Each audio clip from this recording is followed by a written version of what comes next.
Hello everyone! Samahan niyo akong gawin yung ating cake for today's video. Napaka-cute lang ng cake natin. And Merry Christmas everyone! Kasabay ito ng ating mga Christmas cake.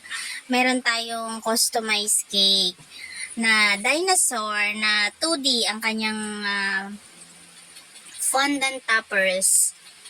Ayan. First coating, second coating na color white bago natin i-add ang kanyang final color. Pakinisin lang natin siya. Ayan. Ang kanyang color is sky blue as per the photo na sinend sa atin ng ating client. Ayan. Tapos pakinisin lang natin siya.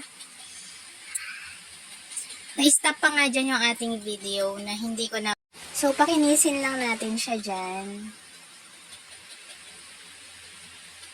Na-stop pa nga dyan yung ating video kasi, alam mo yon pagka kasi ini-stop ko. Tapos nakakalimutan ko nang i-playback kasi marami akong ginagawa nung time na yun.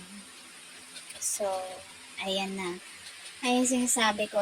Nalagay ko na yung color na mountain. Pero cream lang din yan. Cream lang yung mountain. Tapos yung mga dye na lang yung 3D fondant. Hindi siya whole na mga dinosaur. 3D lang na napaka-cutie. Ayan siya. Tapos nilagyan lang ng grass. Tapos clouds. Ayan. So, ayan na ang ating finished look. Ang ating 3D dinosaur with cupcake. So, ayan na siya. Thank you for trusting HK Sweet. Don't forget to share our video. Bye!